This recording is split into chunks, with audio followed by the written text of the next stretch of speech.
بعد نبوته ولا رسالة بعد رسالته ولا كتاب بعد كتابه ولا شريعة بعد شريعته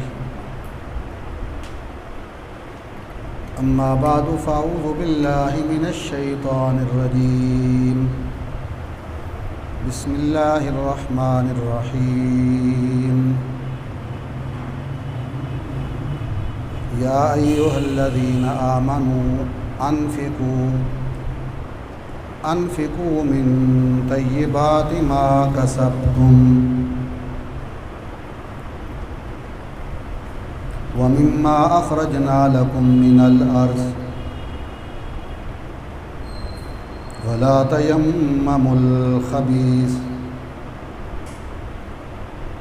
تيمموا الخبيث منه تنفقون ولستم بآخذيه إلا أن تغمضوا فيه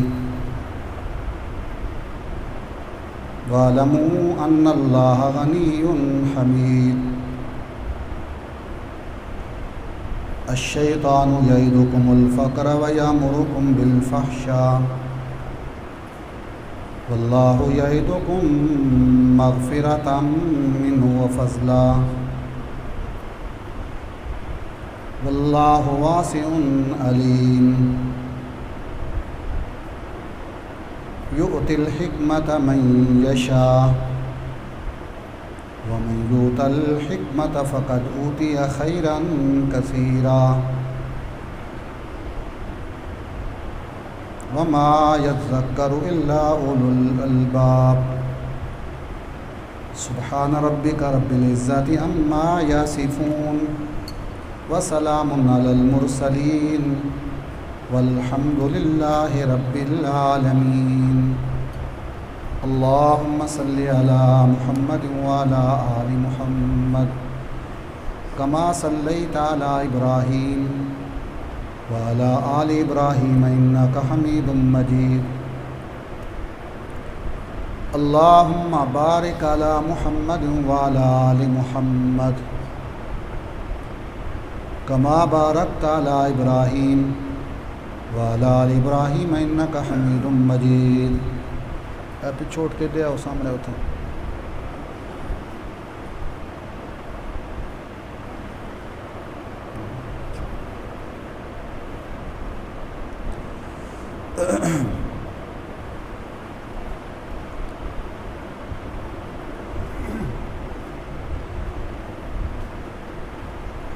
ہفتہ وار درس قرآن کا یہ نامہ سلسلہ ہے، نامہ درس ہے جس کا عنوان ہے خدائی پیغام، خدا کے بندوں کے نام، یعنی ان 90 آیات میں سے جن کی ابتدا اس مبارک لفظ سے ہے یا ایھا الذین آمنوا، یہ نامی آیت کریمہ ہے۔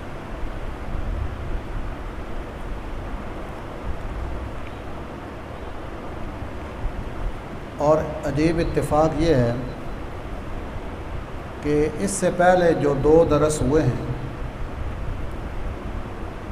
ان میں اللہ تعالیٰ نے بندوں کو جو پیغام دیا ہے اس آیت کا تعلق بھی انہی کے ساتھ۔ اس سے پہلے جو درس گزرا ہے صفحہ نمبر 39 پہ،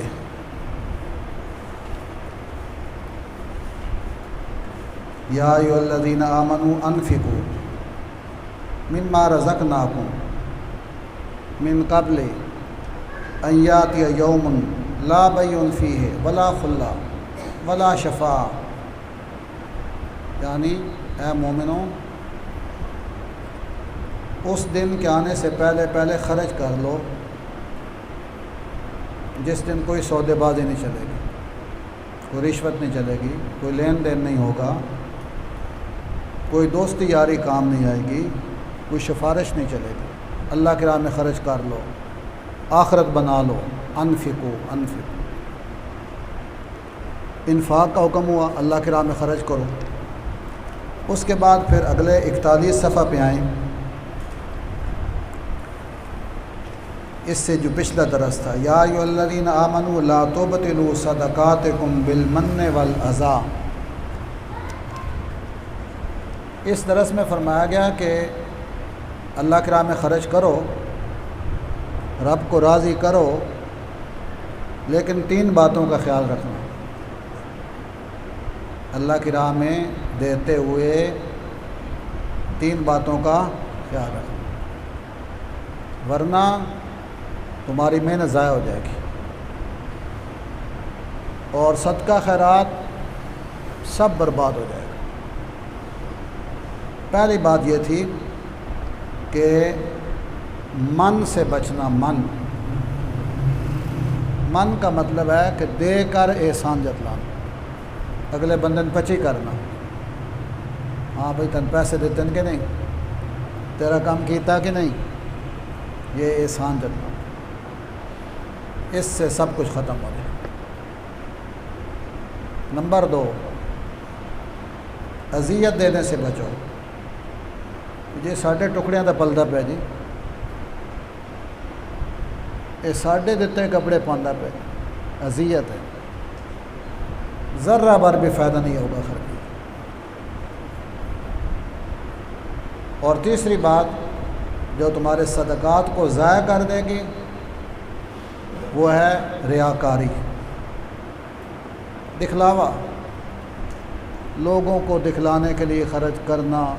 تو لوگ کہیں جی بڑا سخی ہے، بڑی داد و داش کرتا ہے جی، بڑا غریب پرور ہے جی۔ تو جس کا یہ ذہن ہو کہ میری تعریفیں ہوں اور لوگ کہیں کہ بڑا سخی ہے، اس کے خرچ کرنے کا بھی فائدہ آج کے درس پہ آ جائیں گے۔ اس کا تعلق بھی اسی مضمون سے ہے، انفقو۔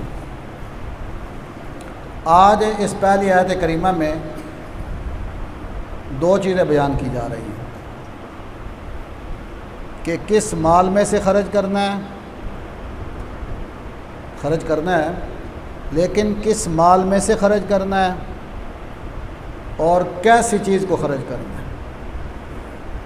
کیسی چیز خرچ کریں، کس مال میں سے خرچ کریں، تاکہ خرچ کرنا ہمارے لیے دنیا و آخرت کے اعتبار سے فائدہ مند ہو جائے۔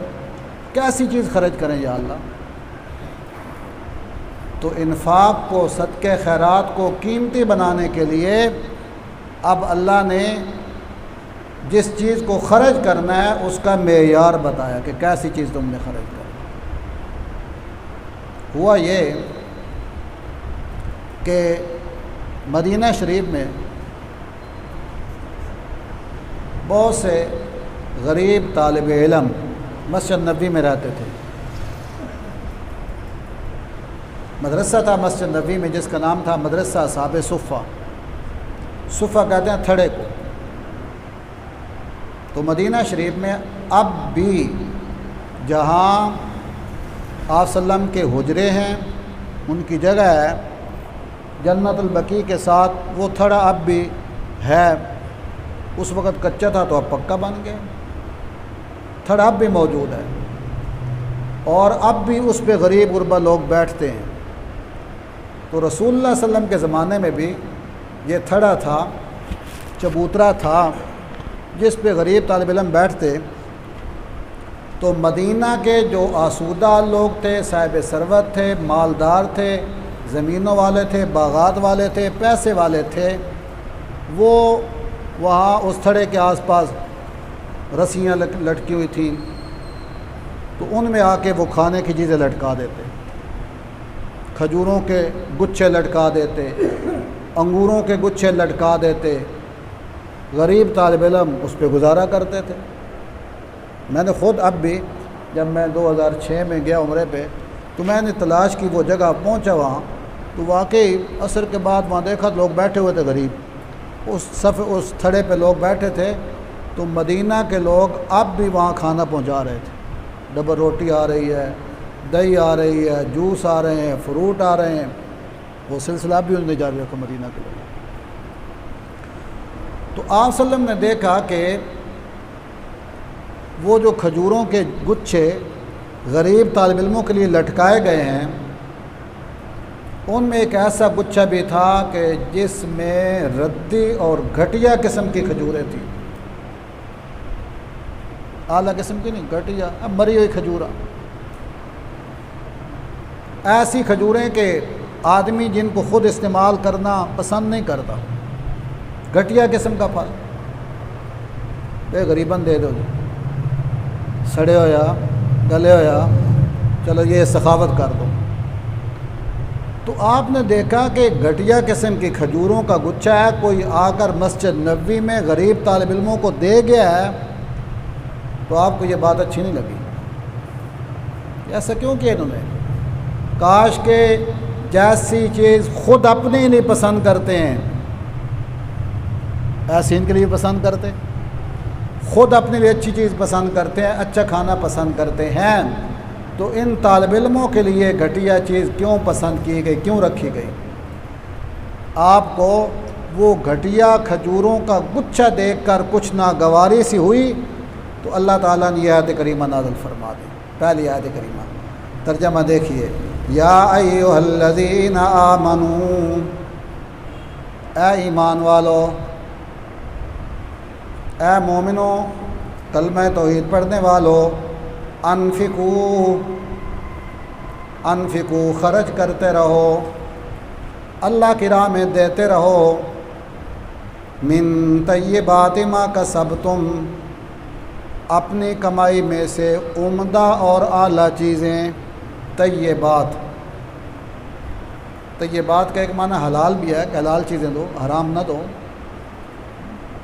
اور یہاں جو تفسیروں والوں نے لکھا ہے جو بہتر معنی ہے وہ یہ ہے کہ عمدہ چیزیں اللہ کی راہ میں خرچ کرو، اعلیٰ چیزیں خرچ کرو، اچھی چیزیں خرچ کرو، اللہ کی راہ میں دینا ہے، کپڑا دینا ہے تو اچھا کپڑا دو، روٹی دینی ہے تو اچھی روٹی دو، پھل دینا ہے تو اچھا پھل دو، نکمی اور گھٹیا چیزیں نہ دو۔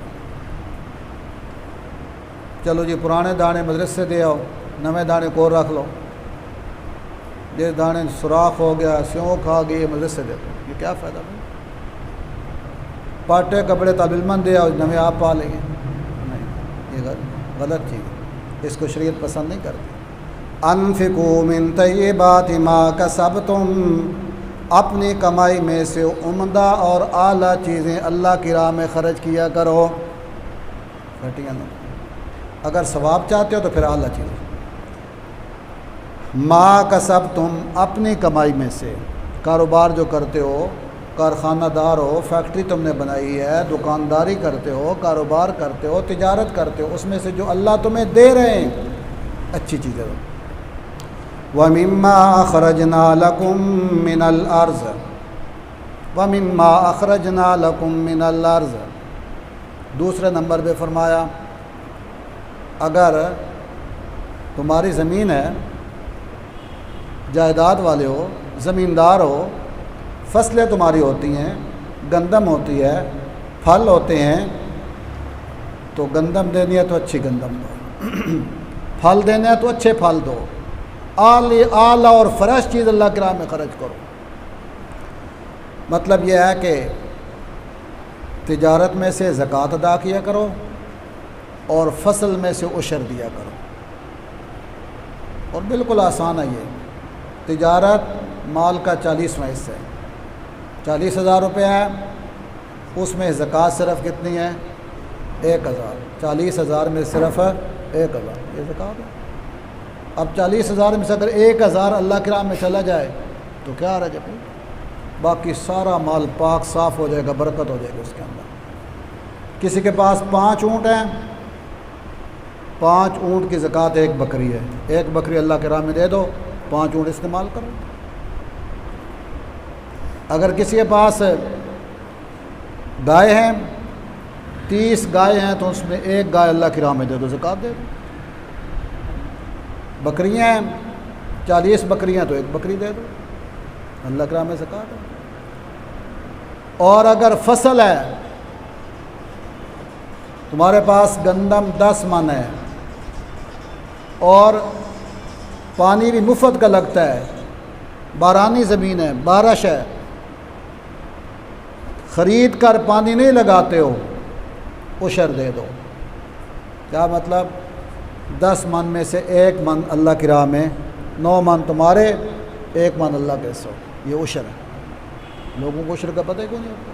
نہ زکوٰۃ کا پتہ ہے نہ عشر کا پتہ ہے۔ اور اگر تمہاری فصل کو جو پانی لگتا ہے قیمتی پانی ہے، ٹیوب ویل چلاتے ہو، تیل خرچ کرتے ہو، تو فرمایا آپ 10 من 20واں حصہ دے دو بس، 20 من میں سے 1 من دے دو بس، 20واں حصہ، آسانی کر دی۔ اور تو زکوٰۃ بھی دینی ہے اگر صاحب نصاب ہو، اور اگر زمین والے ہو تو عشر ادا کرنا ہے۔ اس کا فائدہ یہ ہوگا باقی تمہارا سارا مال پاکیزہ ہو جائے گا، اللہ کی حفاظت میں آ جائے گا، اور اللہ اس میں برکت عطا فرما دے گا۔ کسی کتاب میں نے پڑھا ہے کہ یہ ہندوستان میں بمبئی ایک بہت بڑا شہر ہے، اس کے بعد لوگوں کے بڑے کاروبار تھے، بڑی فیکٹریاں تھیں۔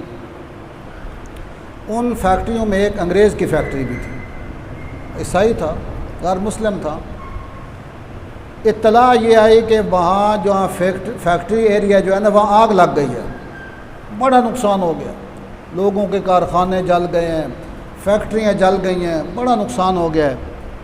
اس انگریز سے بھی لوگوں نے کہا پتہ کرو تمہاری فیکٹری جل نہ گئی ہو۔ اس نے کہا نہیں، میری فیکٹری نہیں جلے گی۔ اب اندازہ لگائیں، ہے غیر مسلم، عیسائی ہے، اس نے کہا میری فیکٹری نہیں جلے گی۔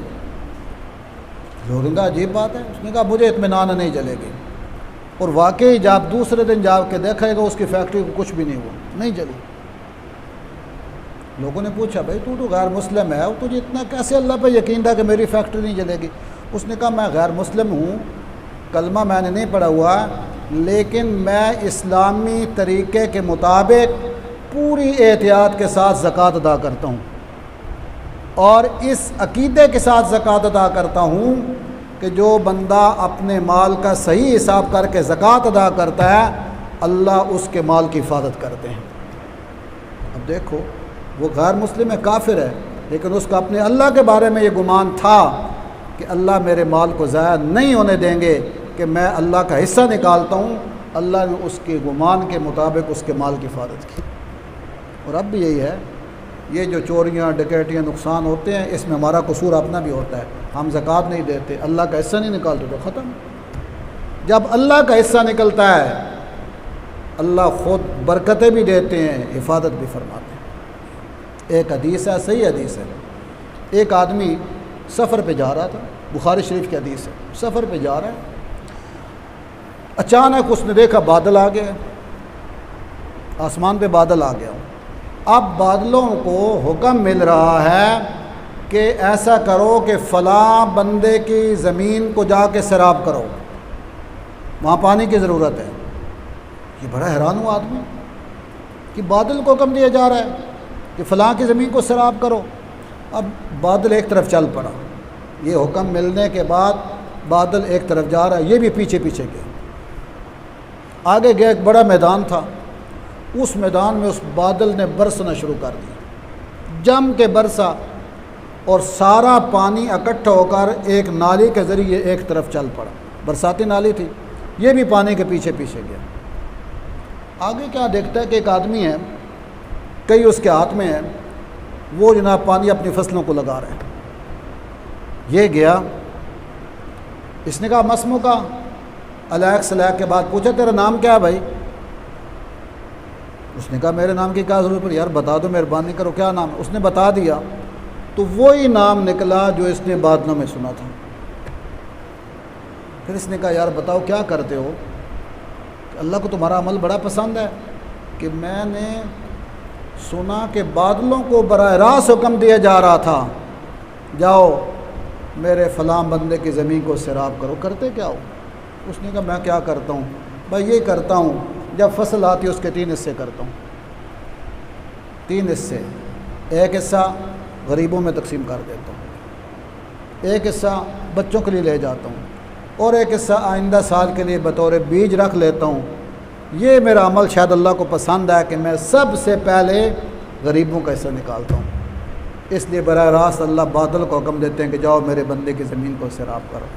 تو جب لوگ اللہ کا حصہ نہیں نکالتے، بارشیں بھی رک جاتی ہیں، چاہے جتنا مرضی پانی کا انتظام کریں برکت نہیں ہوتی، برکت ہو بھی جائے تو ایسا نقصان ہوتا ہے کہ آدمی کے وہاں گمان سے باہر ہو جاتا ہے۔ اس لیے فرمایا عمدہ چیزیں خرچ کرو، زکوٰۃ بھی دو، عشر بھی ادا کرو، اللہ تمہارے مال میں برکت عطا فرمائیں گے۔ وَلَا تَيَمَّمُوا الْخَبِيثَ مِنْهُ تُنْفِقُونَ، اور مت ارادہ کرو الخبیث منہ، گھٹیا اور ردی چیز کا، تنفقون کہ تم گھٹیا چیز دے کے جان چھڑا لو، اللہ کی راہ میں خرچ کر دو، نہ نہ نہ، اللہ کو گھٹیا چیزوں کی ضرورت ہے نہیں ہے، اچھی چیز اللہ کی راہ میں دو، اچھا تحفہ پیش کرو اگر ثواب چاہتے ہو۔ خبیث گھٹیا اور گندی چیز، وَلَسْتُمْ بِآخِذِيهِ، اور تمہاری اپنی صورتحال یہ ہے کہ تم خود اگر ایسی صورتحال پیش آ جائے کہ تمہیں کوئی گھٹیا چیز دینا چاہے، بھئی یہ لے لو تم، وَلَسْتُمْ بِآخِذِيهِ، تم وہ خود گھٹیا چیز لینے والے نہیں ہو، إِلَّا أَن تُغْمِضُوا فِيهِ، مگر یہ کہ آنکھیں بند کر لو، اکھی نوٹ کے لے تو لے لو، ورنہ تم خود وہ گھٹیا چیز اپنے لیے پسند نہیں کرتے ہو۔ جب اپنے لیے گھٹیا چیز پسند نہیں کرتے ہو تو اللہ کی راہ میں گھٹیا کیوں دیتے ہو؟ بچ جاؤ اس سے۔ وَاعْلَمُوا، یقین کر لو لوگو، ان اللہ غنی حمید، اللہ تعالیٰ غنی ہے، مستغنی ہے، کسی کے محتاج نہیں ہے، کسی کے اللہ سب کی جھولیاں خود ہی بھر سکتے ہیں۔ تمہیں جو کہا خرچ کرو، یہ تمہیں نوازنے کے لیے کہا، تمہارے مرتبے بلند کرنے کے لیے، تمہیں دینے کے لیے کہا۔ حمید، اللہ قابل تعریف ہیں، سارے کمالات کے مالک اللہ ہی ہیں، تمام خوبیوں کے حقدار کون ہیں؟ اللہ ہیں، تو سب خوبیاں اس کی ہیں، وہ سب کی جھولیاں بھر سکتے ہیں، سب کو دے سکتے ہیں۔ تو تمہیں اللہ کا احسان مند ہونا چاہیے کہ اللہ نے تمہیں کہا میری راہ میں خرچ کرو، میرے رزق میں سے خرچ کرو، میں تمہارے مال میں بھی برکت دوں گا اور تمہاری مشکلیں بھی آسان کر دوں گا۔ یہ پہلی آیت کریمہ ہوئی۔ اس کا پیغام یہ ہوا کہ اللہ کی راہ میں کون سی چیز خرچ کرنی ہے؟ عمدہ چیز، اچھی چیز خرچ کرنی ہے، گھٹیا چیز اللہ کی راہ میں خرچ ہے وہ اللہ کو پسند ہے، جیسے خود ناپسند کرتے ہو گھٹیا چیز، اللہ کی راہ میں گھٹیا چیز مت، اچھی چیز دیا کرو، اور اچھے لوگ ایسے ہی ہوتے ہیں، اللہ کی راہ میں اچھی چیز دیتے ہیں۔ دوسری آیت، الشیطان یعدکم الفقر ویامرکم بالفحشاء، یہ بھی ایک مسئلہ ہے۔ ایک آدمی اللہ کی راہ میں خرچ کرنا چاہتا ہے، زکوٰۃ دینا چاہتا ہے، غریبوں کے ساتھ تعاون کرنا چاہتا ہے، اللہ کے دین کی اشاعت میں خرچ کرنا چاہتا ہے، لیکن شیطان پٹیاں پڑھاتا ہے، وہ یار چھوڑ پڑ، اور تھوڑے دین والے کہن کے لوگ بڑے لوگ ہیں، چندہ دین والے، بڑے زکوٰۃ دین والے، تیری اپنی بڑیاں ضرورتیں ہیں، بڑیاں لوڑ ہیں، بچے تیرے چھوٹے چھوٹے ہیں، مسائل بہت زیادہ ہیں تیرے، پتنی کل کے مسئلہ بن جاسے، کوئی لوڑ نہیں خرچ، تو خرچ کر سے بھوکا مار جاسے، فقیر ہو جاسے، تنگ دست ہو جاسے، ایسے شیطان پٹیاں پڑھاتا ہے، وسوسے ڈالتا ہے۔ تو اللہ فرماتے ہیں شیطان کے وسوسوں میں مت آنا۔ ایک طرف شیطان کے وعدے ہیں، بھوکے مر جاؤ گے، اور دوسری طرف رحمان کے وعدے ہیں کہ میری راہ میں خرچ کرو گے، میں 10 گنا سے لے کے 700 گنا تک عطا کروں گا۔ تو وعدے کس کے سچے ہیں؟ اللہ کے وعدے سچے ہیں۔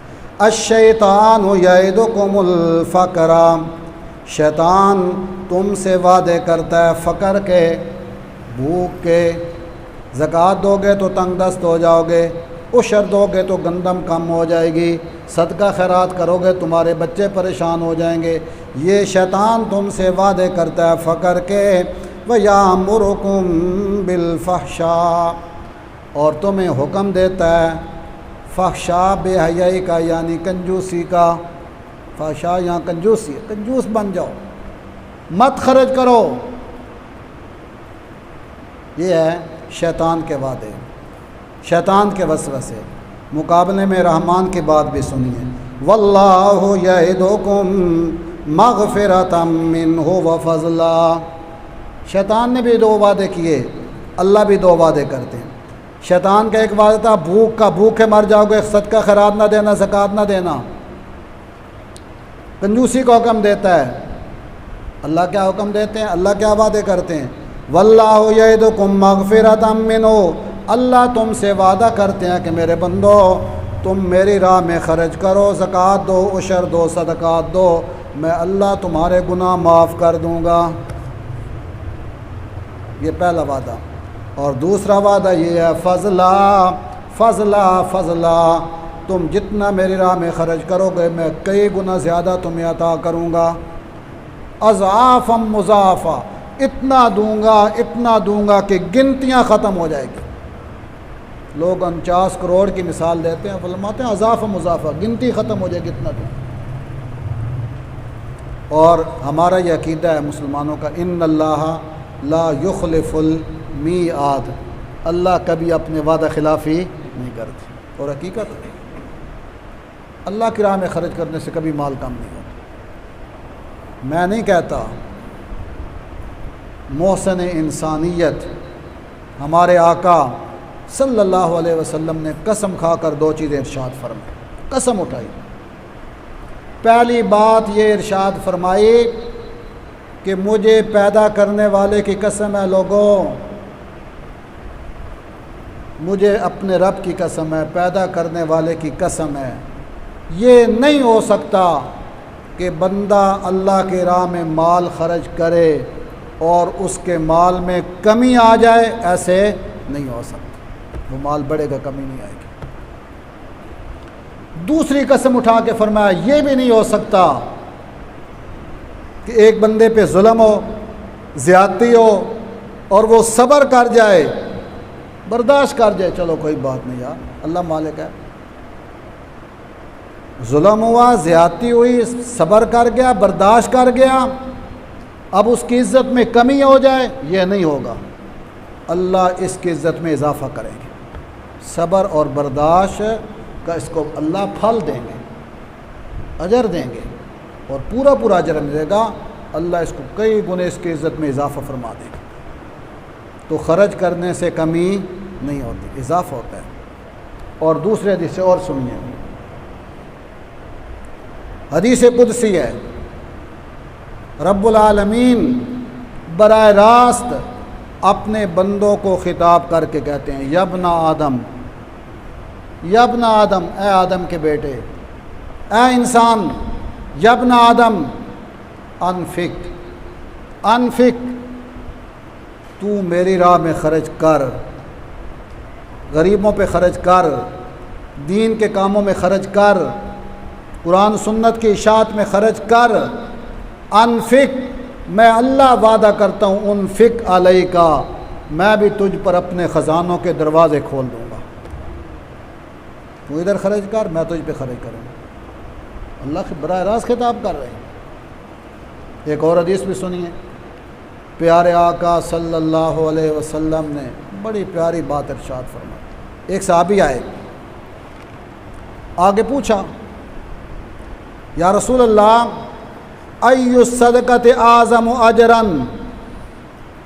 وفی روایہ ای الصدقۃ افضل، یا رسول اللہ کون سے صدقے کا اجر و ثواب سب سے زیادہ ہے، یا کون سا صدقہ سب سے افضل ہے، مجھے ارشاد فرمائیں، بتائیں یا رسول اللہ، میں کرنا چاہتا ہوں، کون سا صدقہ افضل ہے، کس وقت صدقہ کرنا افضل ہے؟ آپ صلی اللہ علیہ وسلم نے ارشاد فرمایا انت صدقہ، افضل صدقہ یہ ہے، اعلیٰ ترین صدقہ یہ ہے، انت صدقہ وانت صحیح شحیح تخشى الفقر وتطمع في الغنى، اعلیٰ ترین صدقہ یہ ہے کہ تو اس حال میں صدقہ کرے، زندگی کے ان لمحات میں صدقہ کرے، انت صحیح، تو صحت مند ہے، جوان ہے، اولاد والا ہے، عمر کے اس حصے میں ہے کہ ایک ایک پیسے کی ضرورت ہوتی، انت صحیح، صحت مند، شحیح، اور طبیعت کے اندر پیسہ جمع کرنے کی ہرس بھی ہے کہ میرے پاس پیسہ ٹکا جمع ہو جائے، صحت مند بھی ہے، پیسہ جمع کرنے کا لالچ بھی ہے، وَتَخْشَى الْفَقْرَ اور یہ بھی خدشہ ہے کہ اگر میں نے خرچ کیا کہیں فقیر نہ ہو جاؤں، تنگ دست نہ ہو جاؤں، میری اولاد بھوکی نہ ہو جائے، یہ بھی خدشہ ہے۔ وَتَطْمَعُ فِي الْغِنَىٰ اور یہ بھی لالچ ہے کہ میرے پاس پیسے اور آئیں اور آئیں اور آئیں۔ یہ ساری باتیں ہیں۔ اس وقت جو تو خرچہ کرے گا اس سے بہتر کوئی خرچہ نہیں۔ پھر اگلی بات بھی ارشاد فرمائی، کچھ لوگ ایسے ہوتے ہیں بیٹھے رہتے ہیں سارے زندگی جپھا مار کے بیٹھے رہے، کوئی خرچ نہیں کرتے۔ آخری وقت آیا، آپ نے فرمایا لا تمہل، یہ مرض کا انتظار نہ کر کہ جب تو مرض موت میں مبتلا ہو گیا، مرنے کے قریب ہے، حتیٰ اذا بلغت الحلقوم، بس اب گیا، آج گیا، کل گیا، لے آؤ میں صدقے خیرات کرنا چاہتا ہوں۔ قلت لفلان قضا لفلان قضا فلان اتنا دے دو، فلان اتنا دو، فلان اتنا دے دو، اس وقت اس تقسیم کا فائدہ کوئی نہیں۔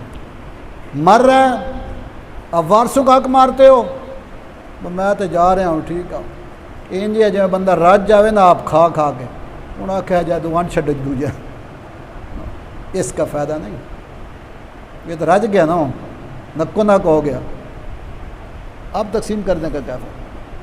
تقسیم کرنے کا فائدہ تب جب خود بھوک لگی ہوئی تھی، بھائی سب کو دو، تقسیم کرو، مزہ تو آئے گا نا تقسیم کرو۔ اس لیے فرمایا اعلیٰ ترین صدقہ وہ ہے جب آدمی صحت مند ہو، پیسے کی ضرورت ہو اور اللہ کے وعدوں پہ یقین کرتے ہوئے اللہ کی راہ میں خرچ کر دے، اس سے بہتر کوئی صدقہ نہیں۔ اللہ کے وعدے کیا ہیں؟ اللہ کا وعدہ یہ ہے کہ خرچ کرنے سے میں بخش دوں گا اور تمہارے مال میں برکت عطا فرما دوں گا۔ اس حالت میں خرچ کے تو شیطان کے منہ پہ تھپڑ لگائے گا، اللہ راضی ہو جائیں گے اور اللہ اس کے مال میں کمی نہیں آنے۔ میں بتا چکا ہوں، رسول اللہ نے قسم اٹھا کے فرمایا یہ ہو ہی نہیں سکتا کہ اللہ کی راہ میں مال خرچ ہو اور کمی ہو جائے، یہ قطعاً نہیں ہو سکتا۔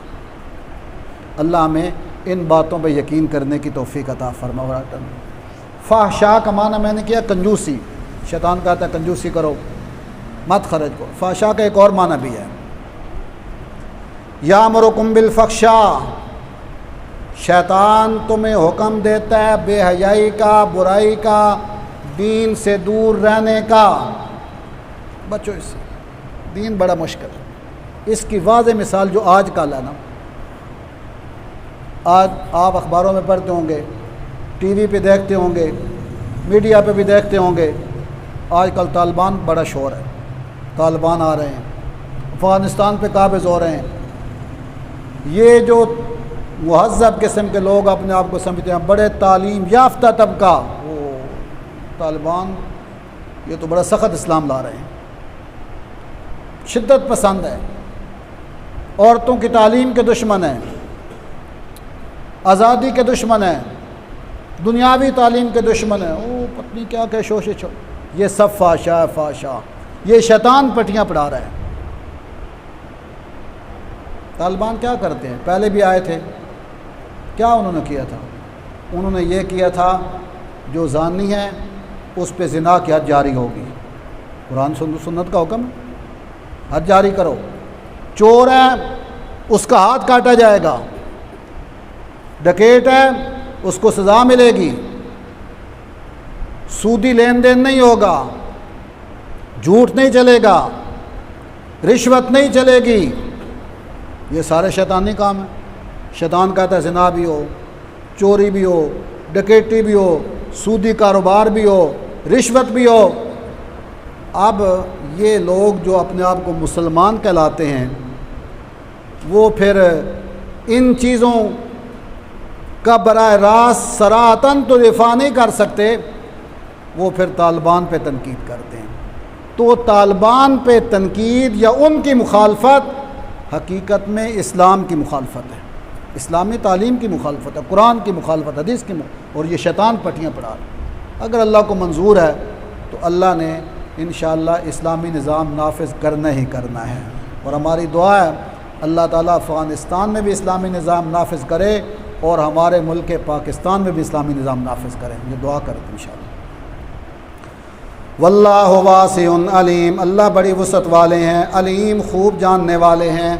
تو اللہ کے علم میں ہے کون بندہ کس نیت سے خرچ کر رہا ہے، اللہ اپنی وسعت کے مطابق اس پر اپنے خزانوں کے دروازے کھول دیں گے انشاءاللہ۔ تیسری آیت، یؤتی الحکمت من یشاء۔ اب کون شیطان کی باتوں میں آتا ہے کہ خرچ کرنے میں بھوکے مر جائیں گے، اور کون خدائی وعدوں پہ یقین کرتا ہے؟ شیطانی وعدوں پہ یقین کون کرے گا اور کون کرتا ہے؟ خدائی وعدوں پہ کون یقین کرتا ہے؟ اللہ نے اس آیت کریمہ میں اس کی بھی وضاحت کر دی۔ جن کو اللہ نے حکمت دی ہے، حکمت کے 29 معنی مفسرین نے لکھے، نبوت میں اس کا ایک معنی ہے، اور یہاں اس کا سب سے بہتر معنی ہے دین کی سمجھ۔ الحکمہ فہم الدین، دین کی سمجھ۔ علم نافع یؤتی الحکمہ، حکمت العلم النافع المؤدی الی العمل، وہ دین کی سمجھ اور ایسا علم جو علم آدمی کو عمل کرنے پہ مجبور کر دے، اس کو حکمت کہا جاتا ہے قرآن، حکمت۔ تو اللہ نے جن کو حکمت والی نعمت دی ہے، دین کی سمجھ دی ہے، اللہ نے اپنی معرفت جن کو دی ہے، خدا کو پہچانتے ہیں، خدائی وعدوں کو پہچانتے ہیں، رسول اللہ کی باتوں پہ یقین ہے، دین کی سمجھ ہے، حکمت والے ہیں، سمجھ والے ہیں، وہ تو خدائی وعدوں پہ یقین کرتے ہیں۔ اور جو بے دین و جاہل ہیں، حکمت سے آ رہی ہیں، وہ شیطان کے چیلے بنے رہتے ہیں۔ تو سمجھ لیجئے جو اللہ کے احکام پہ عمل کر رہے ہیں، اللہ ان سے راضی ہیں، اللہ نے ان کو حکمت دی ہے، دین کی سمجھ دی ہے، تڑپ دی ہے، لگے ہوئے۔ یہ اللہ کا بہت بڑا احسان ہے۔ دیکھیے، ایک ہے دنیا اور ایک ہے دین۔ دنیا اللہ سب کو دیتے ہیں۔ اگر اللہ دنیا اپنے دوستوں کو دیتے ہیں تو دشمن کو بھی معروم ہے، سب لے رہے ہیں، سب کھا رہے ہیں، اللہ کے دسترخوان سے سب کھا رہے ہیں۔ کیا سعودیہ والے کھاتے ہیں تو روس والے بھوکے مر رہے ہیں، امریکہ بھوکا مر رہا ہے؟ بلکہ دنیا اللہ دشمنوں کو زیادہ دیتے ہیں، دوستوں کے بجائے دشمنوں کو زیادہ دنیا دیتے ہیں۔ اچھا یہ بتائیں کہ اللہ کے دوست موسیٰ علیہ السلام تھے یا فرعون تھا؟ اللہ کا دوست کون ہے؟ موسیٰ علیہ السلام۔ فرعون اللہ کا دشمن، عدو اللہ۔ دنیا کس کے پاس زیادہ تھی؟ بولو، فرعون کے پاس دنیا زیادہ ہے۔ تو اللہ بعض اوقات یہ دنیا دشمنوں کو زیادہ دیتے ہیں، اور دین اللہ صرف اپنوں کو دیتے ہیں، دوستوں کو دیتے ہیں۔ دین کی سمجھ اور حکمت اللہ انہی کو دیتے ہیں جن کے ساتھ اللہ کو پیار ہوتا ہے، محبت ہوتی ہے۔ دین کی سمجھ ہوتی ہے تو اللہ کی راہ میں جو اللہ دیتے ہیں، اللہ کا ایک حصہ مقرر کر کے اللہ کی راہ میں خرچ کرتے رہتے ہیں۔ کوئی کہتا ہے جی میری جو آمدن ہے اس میں سے 5% اللہ کی راہ میں دیتا رہوں گا، 100 میں سے 5 روپے کیا ہے؟ کوئی کہتا ہے 10% دوں گا۔ اپنی گنجائش کے مطابق خرچ کرتے رہتے ہیں، اللہ برکت عطا فرماتے رہتے ہیں۔ یؤتی الحکمت من یشاء، دیتے ہیں اللہ تعالیٰ حکمت اور دین کی سمجھ من یشاء، جسے چاہتے ہیں۔ اللہ کی دین، اللہ دین کی سمجھ عطا فرمائے، علم دیں، علم نافع دیں، اس پہ اللہ عمل کرنے کی توفیق عطا فرما دیں۔ اس سے بڑا عطیہ خداوندی کوئی نہیں۔ اس سے بڑا اللہ کا انعام کوئی نہیں ہے۔ اللہ ہم سب کو یہ عطا فرما دیں۔ یؤتی الحکمت من یشاء، اللہ دین کی سمجھ دیتے ہیں جسے چاہتے ہیں۔